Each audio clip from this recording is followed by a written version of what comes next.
네, 우리 옆에 계신 분들과 서로 인사 나누겠습니다. 은혜로운 주일입니다. 한번 인사하시죠.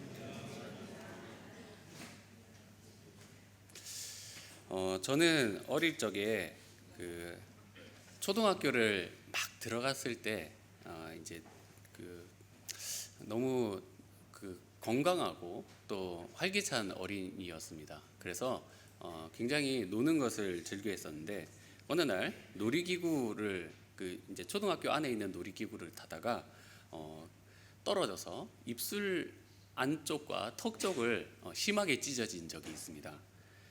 그때가 이제 제가 초등학교 1학년 때였는데요. 그 어린 나이에 이것을 도대체 어떻게 처치해야 될지 몰라서 이제 피를 질질 흘리면서 이제 울면서 집에 가고 있는 중이었어요.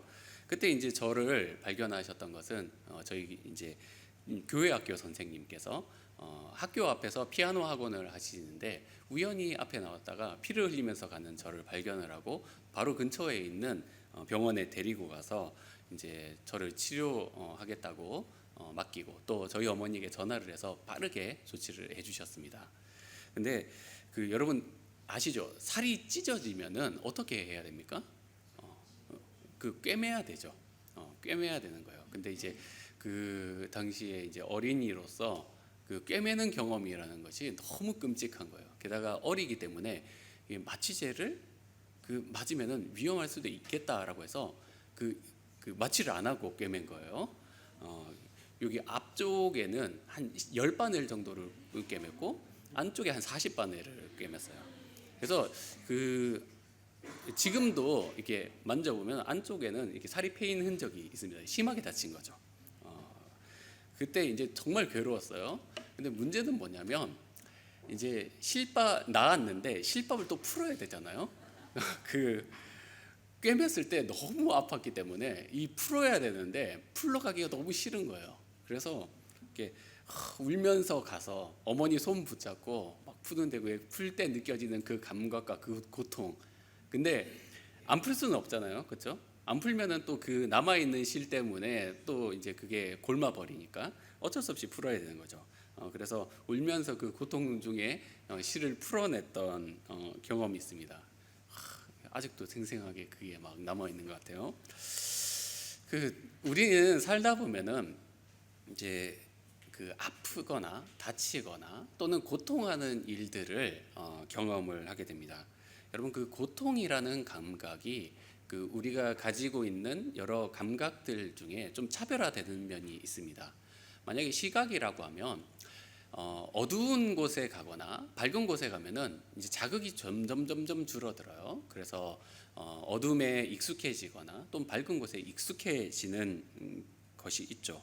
그리고 음식을 먹어도 짠맛이 처음에는 강하게 느껴지다가 조금씩 약해지고 신맛을 먹어도 적응이 되는데 고통이라는 것은 절대 줄지 않습니다.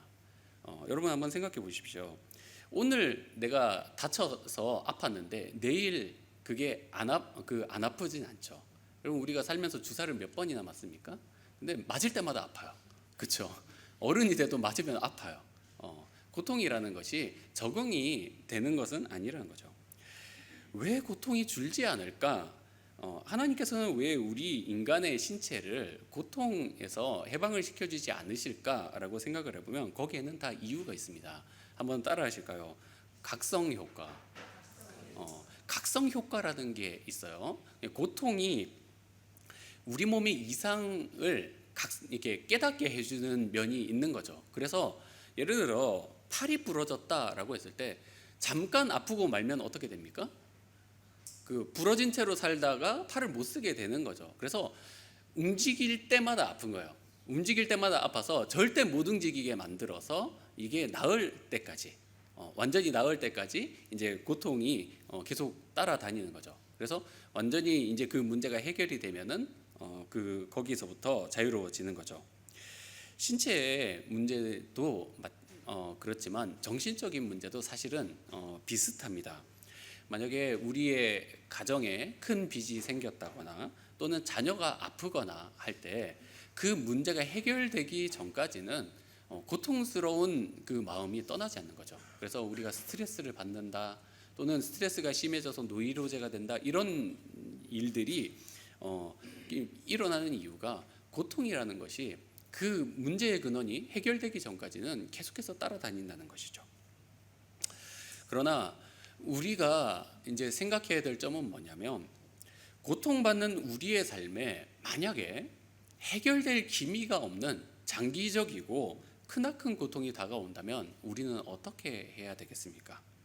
단순히 팔다리 부러져서 몇 달 안에 해결될 정도의 문제가 아니라 이게 구조적인 문제여서 기나긴 고통 속에 긴 시간을 보내야 된다면 과연 우리는 어떻게 이 문제에 대처를 해야 될까요?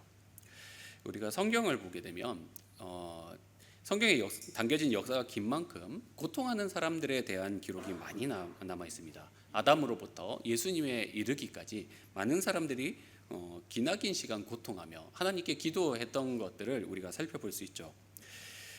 일반적인 고통을 제외하고 하나님께서 고통을 하신 경우를 좀 크게 두 가지 분류로 성경에서 발견을 할 수 있는데요.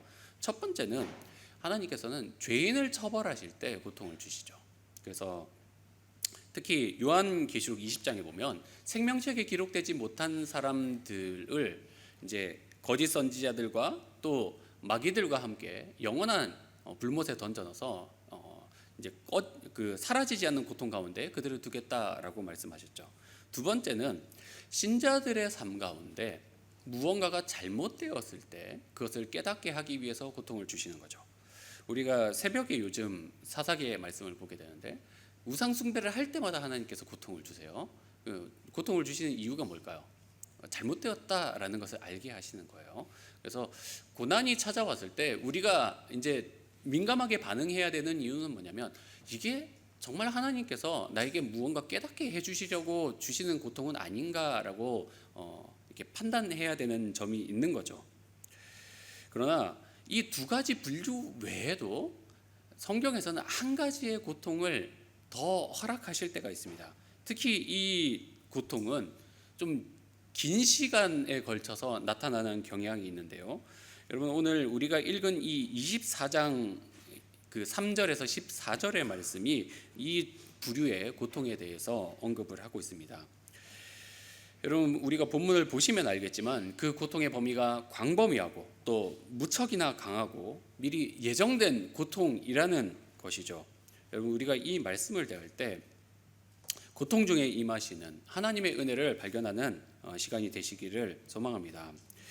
먼저 제가 이제 설교를 진행하면서 드리는 말씀은 마태복음 24장과 25장의 말씀은 성경 가운데서 굉장히 난제의 말씀이에요. 어려운 말씀 중에 하나입니다. 그래서 오늘 설교도 좀 어렵습니다. 여러분께서 좀 집중해서 들어주시면 좋을 것 같아요. 예수님께서 예루살렘에 입성하셔서 한 사역들을 좀 큰 흐름을 보자면, 마태복음 21장에서 예루살렘에 입성을 하시고 이제 그 사이에 이제 여러 가지 일들이 일어나죠. 그리고 26장에서 최후의 만찬을 나누시고 십자가에 달리시기까지 하신 일들을 보면 대부분의 사역을 성전에서 하세요. 그래서 성전을 들어가셔서 성전에서 장사하는 것을 정화시키시고 또 서기관, 바리새인, 사두개인과 같은 사람들과 논쟁을 하시고 그들의 악함을 신랄하게 꾸짖으시는 모습을 보게 되죠. 그리고 난 다음에 성전에서 나와서의 이야기가 이제 24장, 25장에서만 나와요. 그러니까 나머지는 성전 사역이고 24장, 25장만 성전 외에서 벌어지는 사역이자 예수님의 말씀이라는 거죠. 근데 이 내용이 다가올 재앙에 관한 것인데, 이제 우리가 읽은 본문은 시작 부분이고 뒤에 이제 그날이 도적같이 올 것이고 또 열처녀의 비유를 통해서 준비하라고 하시고 달란트의 비유 그리고 양과 염소의 비유에 대해서 이제 많은 이야기들이 담겨 있습니다. 그래서 근데 여기에서 참 말씀이 어렵고 비유적인 면이 많기 때문에 신천지를 비롯한 많은 이단들이 이 본문을 가지고 자기 입맛에 맞게 해석을 해서 많은 사람들은 미혹을 할 때 써요. 이 풀이가 굉장히 어떤 면에서는 교묘하기 때문에 많은 사람들이 예를 들자면 7절에 나오는 민족과 민족, 나라와 나라가 대적하고 기근과 지진이 빈번하다라는 이야기를 끌어다 쓰면서 지금 시대를 봐라, 얼마나 전쟁이 많고 기근과 전쟁이 많이 일어나냐라고 하면 사람들이 어떻게 말합니까? 아, 정말 그런가 보다 하고 넘어간단 말이죠.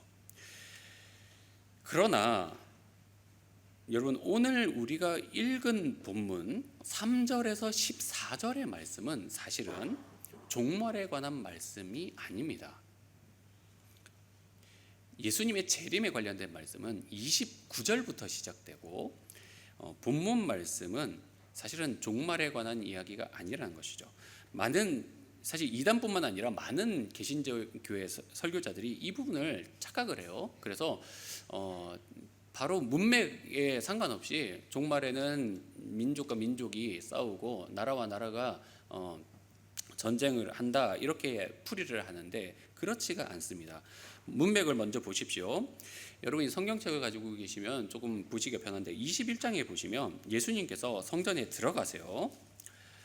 그리고 들어가셔서 내내 무엇을 하시냐면 이 변질된 성전의 추악함을, 그 실체를 보시는 거예요. 기도해야 되는 장소가 장사하고 또 예배를 드리는 오는 자들에게 사기를 치는 장소로 변질된 것이죠.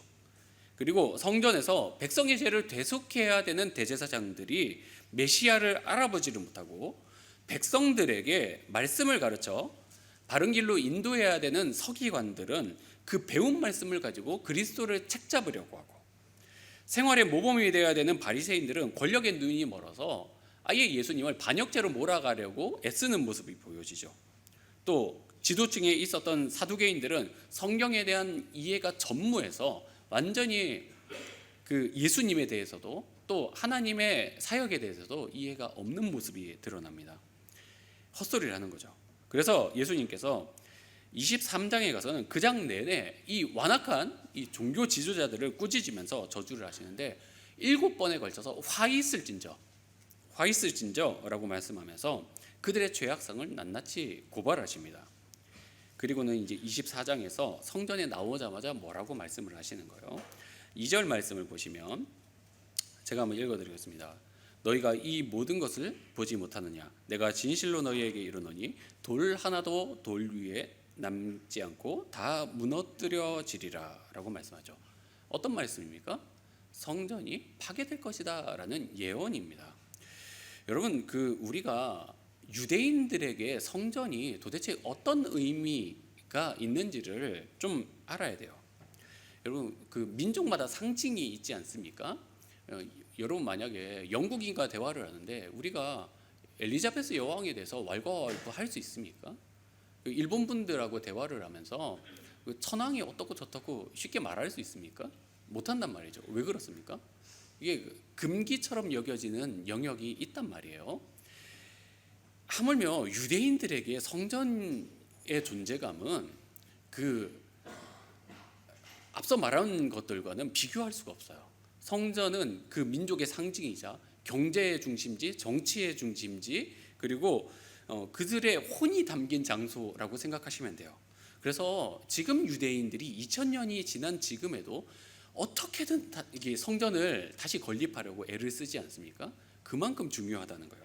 근데 그런 분위기 속에서 예수님이 뭐라고 말씀하시는 거예요? 나오자마자 성전이 무너질 것이다, 돌 하나도 남기지 않고 완전히 저주를 받을 것이다 말씀하시는 거예요. 여러분, 그 말 남들이 들으면 어떻게 됩니까? 돌 맞아 죽어요. 그래서 그 분위기를 보면서 제자들이 지금 어떻게 하는 거예요? 감히 그 앞에서 말하지 못하고 이제 걸어서 20분쯤 되는 감람산까지 올라가서야 간신히 말을 꺼내는 거예요. 그 말이 어디에 나오냐면 3절입니다. 우리 3절 같이 한번 읽어보겠습니다. 자, 시작. 예수께서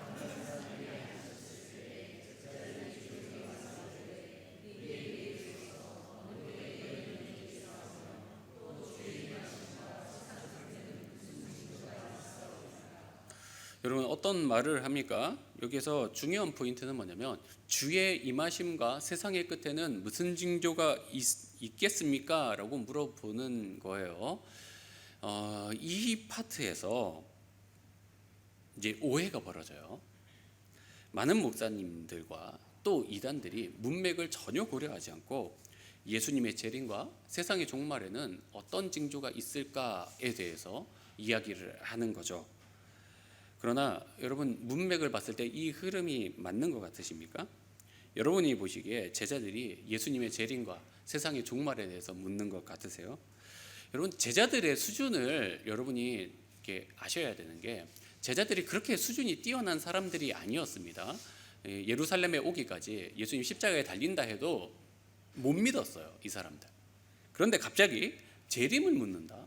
이게 수준이 안 맞는 거죠. 여기 3절에서 말하는 주의 임하심은 미래적인 말이 아니라 예수님께서 지금 오신 것에 대해서 묻는 거예요. 초림이에요. 그리고 세상의 끝이라고 말하는 부분에 대해서는 조금 더 자세히 설명을 해드려야 되는데, 그 유대인의 사고 구조를 여러분이 좀 이해하셔야 돼요.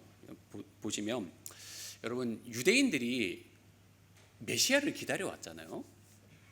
근데 그들이 생각하는 메시아와 예수님이 오셔서 메시아의 사역하는 게 이게 갭이 있습니다. 이 사람들의 메시아상의 표본이 누구냐면은 모세예요. 모세가 무슨 일 했죠, 여러분?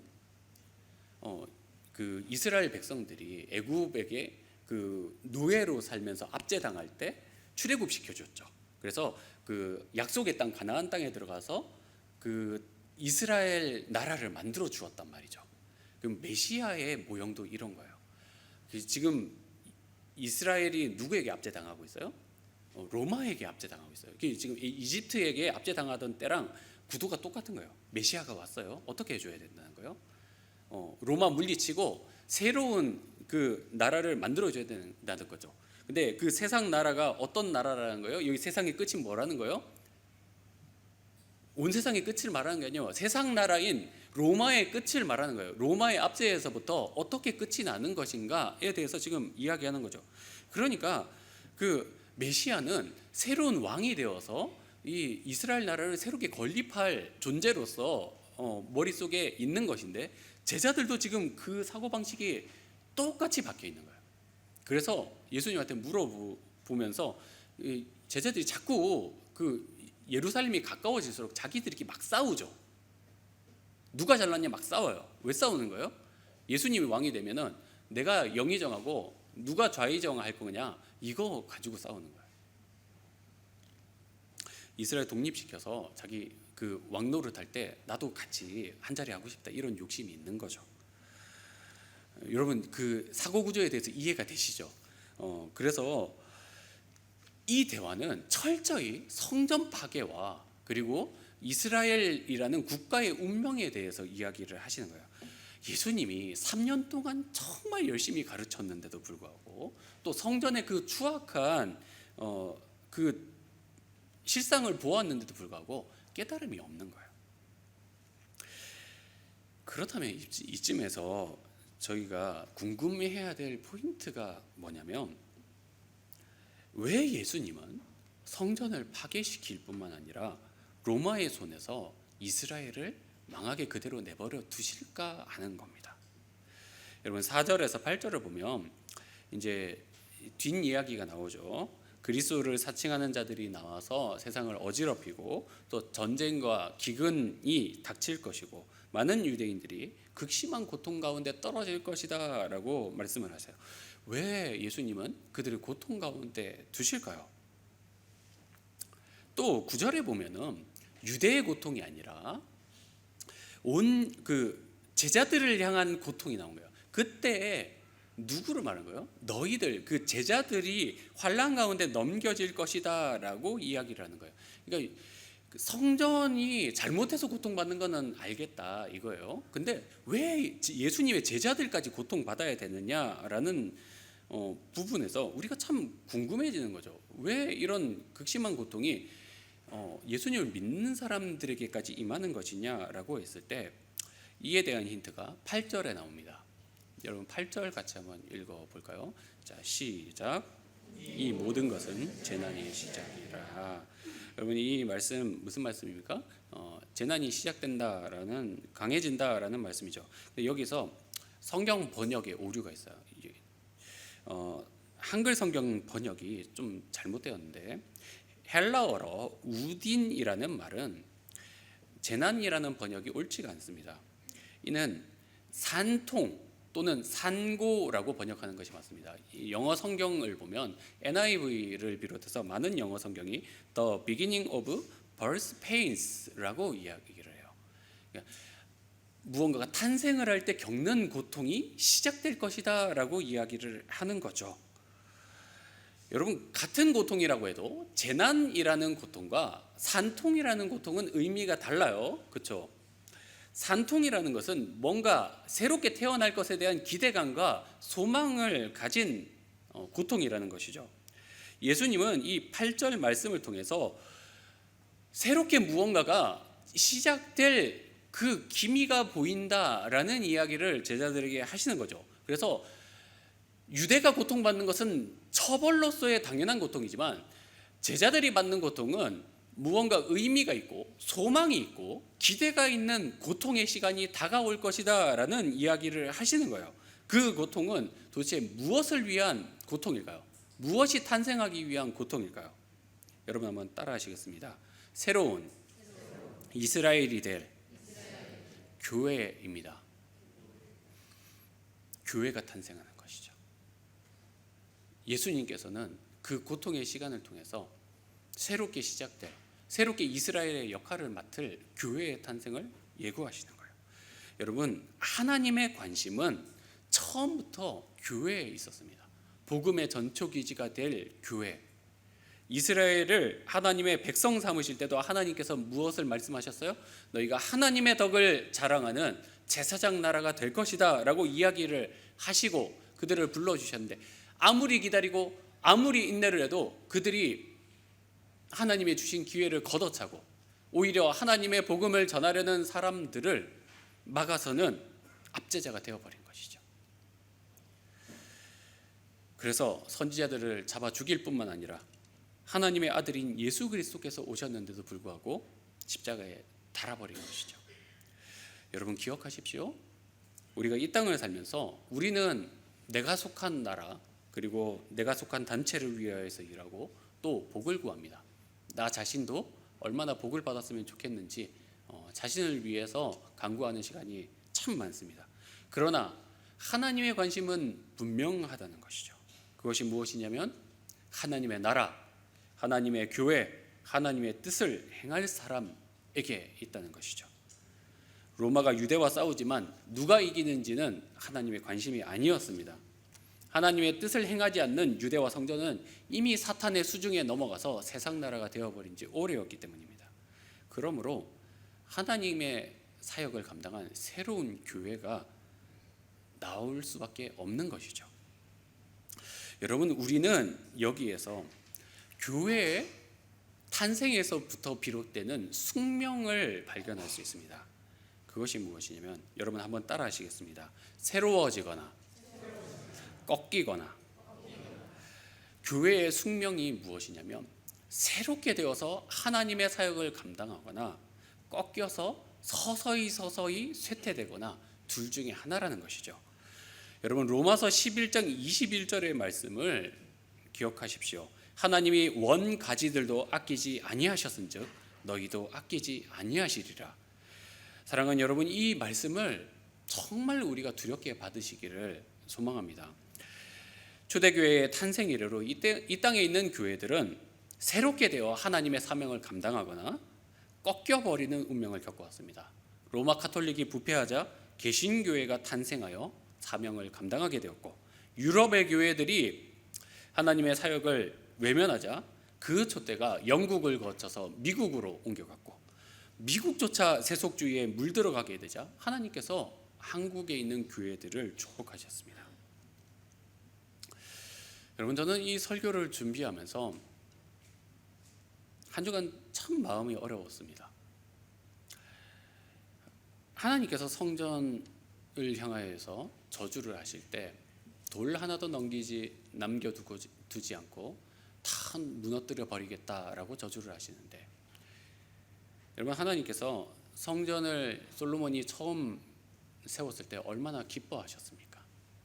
그들을 얼마나 축복하시고 그들에게 얼마나 큰 사랑을 베풀어 주셨습니까?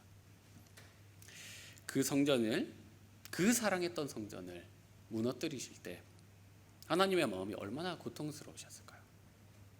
지난 주간에 예장 통합교단에서 편법적인 합의를 통해서 명성교회 세습을 용인해 버렸습니다. 제 기준에서는 최후의 보루와도 같은 교단마저 무너져 버린 느낌을 받았습니다. 하나님께서 그토록 사랑하셔서 엄청난 축복을 주셨던 한국교회인데 이제는 고통할 때가 다가온 것 같습니다. 그 고통을 통해서 새로워지거나 꺾이거나 택해야 될 때가 온 것이죠. 사랑하는 우리 동경교회 성도 여러분, 우리는 어떻습니까? 우리에게 진통의 시간이 이미 다가왔죠. 분명 과거 우리에게 문제가 있었기 때문에 시작된 고통입니다. 저와 여러분은 두 가지의 선택을 할 수 있습니다. 무엇입니까? 새롭게 되어서 사명을 감당하든지 꺾여져서 시들어 버리든지. 우리는 어떻게 해야 이 꺾이는 운명에서 벗어나 새롭게 되어 하나님의 사명을 감당할 수 있겠습니까? 저는 이 새롭게 태어나는 초대교회에 주시는 주님의 말씀이 우리에게도 적용될 줄 믿습니다. 여러분, 고통이 시작될 때 과연 우리는 어떻게 해야 될까요? 11절의 말씀을 한번 살펴보겠습니다. 11절 말씀 같이 읽습니다. 시작. 거짓 선지자가 많이 일어나 많은 사람을 미혹하겠으며. 여러분, 어떤 말씀입니까? 한번 따라 하시겠습니다. 말씀을 굳게 지킵시다. 여러분, 사람이 어려운 때일수록 자신의 귀를 달콤하게 해주는 말에 쉽게 넘어가게 됩니다. 미혹에 넘어간다는 말이죠.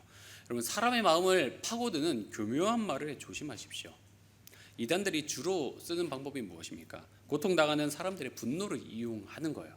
그래서 자신들이 그들에게는 당근을 주면서 분노의 배출구를 정상적인 교회나 목회자들을 향하게 만들죠. 여러분, 주기철 목사님을 기억하십시오. 그가 신앙을 지켜서 신사참배를 하지 않았을 때 누가 먼저 그를 미혹하려고 했습니까? 동료 목사들인 거예요. 목사들이 그를 설득해서 거짓 선지자 노릇을 했습니다. 그런 목사 밑에 있는 장로들과 안수 집사들 오죽했겠습니까? 믿음이 연약한 자들 다 끌어서 신사참배 시켜버렸습니다. 여러분, 우리가 믿을 것 주님 말씀밖에 없습니다. 아멘입니까? 여러분, 누가 뭐래도 주님 말씀 위에 굳게 서시기를 소망합니다. 그리고 12절 말씀으로 넘어가겠습니다. 읽습니다. 시작. 불법이 성함으로 많은 사람의 사랑이 식어지리라. 여러분, 어떻게 하라는 것입니까? 자, 따라 하시겠습니다. 성도다움을 지킵시다. 세상에서나 교회에서나 불법이 많이 일어나고 또 사랑이 식어진다고 하죠. 여러분, 이런 환경에서 우리가 어떻게 해야 된다는 겁니까? 다른 사람이 불법을 행하여도 우리는 불법에 눈도 돌리지 말아야 되는 것이죠. 다른 사람들이 불법 속에 있으면서 사랑이 식어질 때 정말 굳게 우리의 마음을 지키려고 안간힘을 써야 되는 것이죠. 잠언 4장 23절의 말씀에 모든 지킬 만한 것 중에 더욱 내 마음을 지키라. 생명의 근원이 이에서 남이라 라고 말씀합니다. 여러분, 어떤 말씀입니까? 우리가 성도다움을 잃어버리면 우리에게 남는 것이 아무것도 없다는 말이에요. 여러분, 아무리 어려워도 서로 사랑하십시오. 섬김을 잊지 마십시오. 성도다움을 지키기 위해서 정말 마음을 굳게 지키시기를 소망합니다. 그리고 마지막 13절 말씀을 읽어보겠습니다. 13절 시작. 그러나 끝까지 견디는 자는 구원을 얻으리라. 어떤 말씀입니까? 인내하라는 말씀이죠. 작년에 이제 저희 가정에 아기를 낳기 위해서 병원에 입원을 했는데 저희가 이제 밤 11시에 병원에 들어갔어요. 들어가서 이제 출산 준비를 했는데 거의 한 이제 다음 날 오후 3시까지 산통을 겪다가 이제 아기가 도저히 자세가 안 나와서 그냥 제왕절개를 했는데 대충 세보면 한 15시간, 16시간 진통하고 제왕절개한 거예요. 되게 억울했습니다. 처음부터 했으면 좋았을 텐데 라고 생각이 들었는데, 근데 그 옆에 분만실에 들어간 산모님을 보니까 그분은 42시간을 진통해서 자연분만을 한 거예요. 그 모습을 보니까 억울했던 마음이 싹 사라졌어요. 이게 산통을 한다는 게 이렇게 어렵구나라는 걸 깨달았어요. 여러분, 산통은 깁니다. 긴 시간을 인내해야 새로운 생명을 이렇게 만날 수 있는 것이죠. 여러분, 교회가 새롭게 된다는 것 정말 인내를 요구하는 일입니다. 초대교회는 수백 년의 인내를 통해서 박해에서 벗어날 수 있었습니다. 여러분, 우리에게도 인내를 요구하는 시점이 다가왔습니다. 끝까지 충성하는 자에게 면류관을 주시겠다고 하신 말씀, 그 말씀이 저와 여러분의 것이 되기를 간절히 소망합니다. 여러분, 말씀의 결론을 맺겠습니다. 우리는 오늘 교회를 향해 엄중한 경고를 하신 주님의 말씀을 보았습니다. 예수님께서는 우리에게 이미 많은 기회를 주셨습니다. 이제는 새롭게 되어 사명을 감당하든지 꺾이어서 시들게 되든지 기로에 서 있습니다. 여러분, 말씀 위에 굳게 서십시오. 아무리 어려워도 성도다움을 잃지 마십시오. 그리고 끝까지 인내하십시오. 이것이 주님께서 우리에게 열어주신 살 길인 줄 믿습니다. 기도하겠습니다. 사랑과 은혜가 많으신 하나님 아버지, 오늘도 저희에게 주님의 말씀을 주셔서 저희에게 하나님이 기뻐하시는 길, 하나님께서 요구하신 길을 알게 하여 주시니 참으로 감사합니다. 교회의 숙명을 저희가 깨닫게 하여 주십시오. 시대를 분별하게 하여 주십시오. 하나님, 꺾이지 않고 주님 앞에서 새롭게 되어 사명을 감당하는 교회로 저희를 일으켜 주십시오. 하나님, 주님의 성도들에게 주님의 은혜를 부어주셔서 이 어려운 시간을 잘 견뎌내고 끝내 승리하여 주님의 사명 감당하는 자리까지 나아갈 수 있도록 이끌어 주시옵소서. 예수님의 이름으로 기도드립니다.